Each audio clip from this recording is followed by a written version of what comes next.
Well, my name is Hjørdis Breivik. I was born in a family which was quite poor, and I think that it was very nice to find a man as Brother Branham that also have been poor. But you see, I have been through the second war, and God have listened to my prayer even then. Before I met Brother Branham, during the war, he also answered my prayer. I was so hungry one time, I came home from the work, and we didn't have anything on the table, nothing. No sugar, no bread, no milk. I didn't see the milk during the whole war. And I was coming from work, and I sat down on a chair, and I said, "Oh Lord, if you don't give me any food now, I'm going to die." And someone called on the door, and it was a little girl standing there with a big paper bag in her arms with things that what we call skorper around the bread, full of skorper. And she said, "I should ask from my mother if you wanted this." And I said, "You have just saved my life." God bless her. And I hugged that little girl. I said, "Thank you." I am from Norway. I came to USA in 1952, and as an exchange nurse. I went to Branham's meeting in Philadelphia Church in Chicago at first time that year, and I tried to find out what kind of a person Brother Branham was. And he started with his childhood, and I thought to myself, this man wants a lot of money in the usher. I was very skeptic to him. And after a while, it seems to me that he had my thought already, because he stopped in his meeting and he said to someone in the audience, "You that are sitting there, you have such and such sickness, and if you believe, you are healed now." And the power of the Lord was filling the whole audience, and I enjoyed it. And I said to myself, he must be a man of God after all.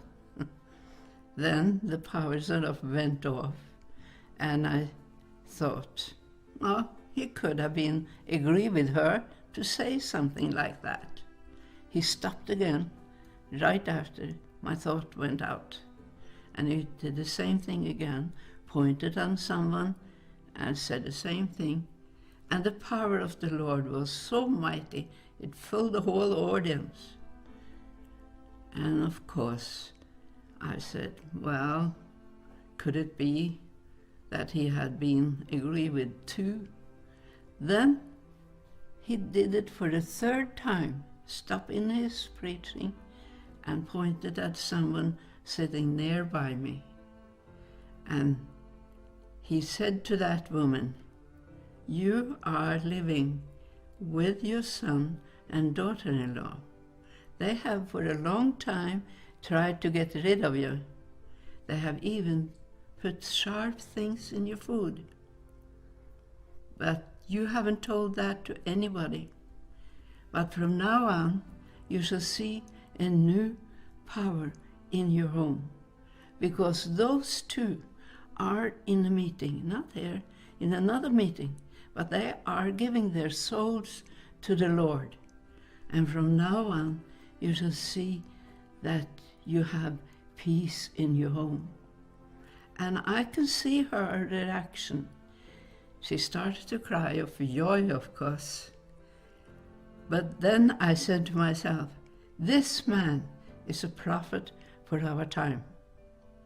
I tried to reach Brother Branham as wherever he was, so I had at least 4 meetings later on.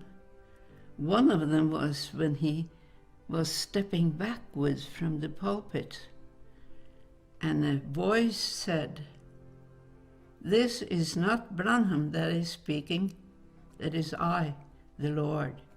I am only using his voice cord."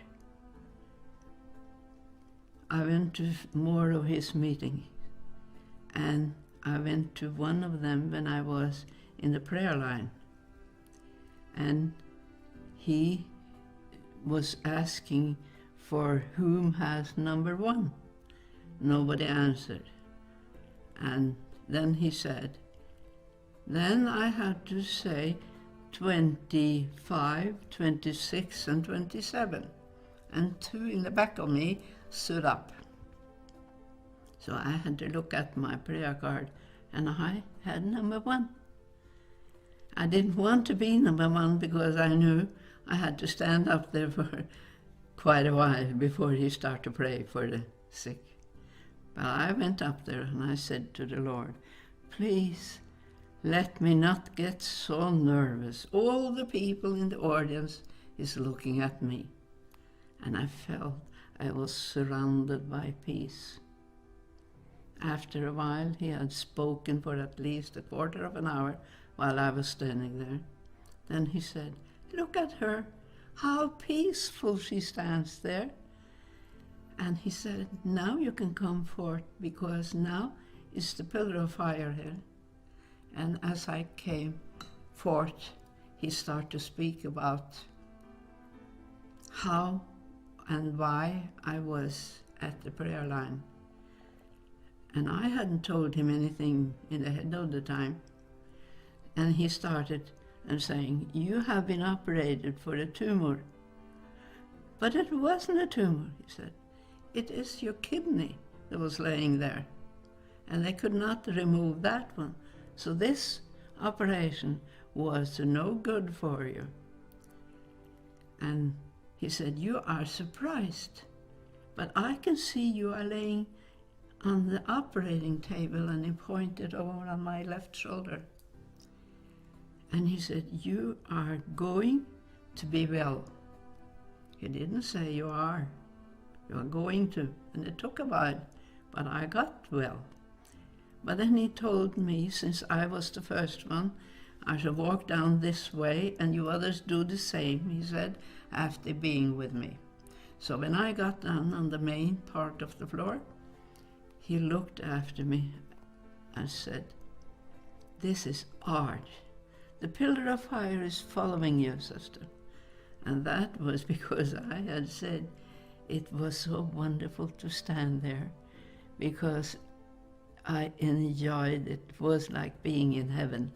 The atmosphere around Brother Branham was divine. And then he said, is that your husband? He was carrying our son on his arm and come forth. I said, yes. He said, whatever is going to happen, you shall know the Lord is with you. And the Lord has been with me ever since.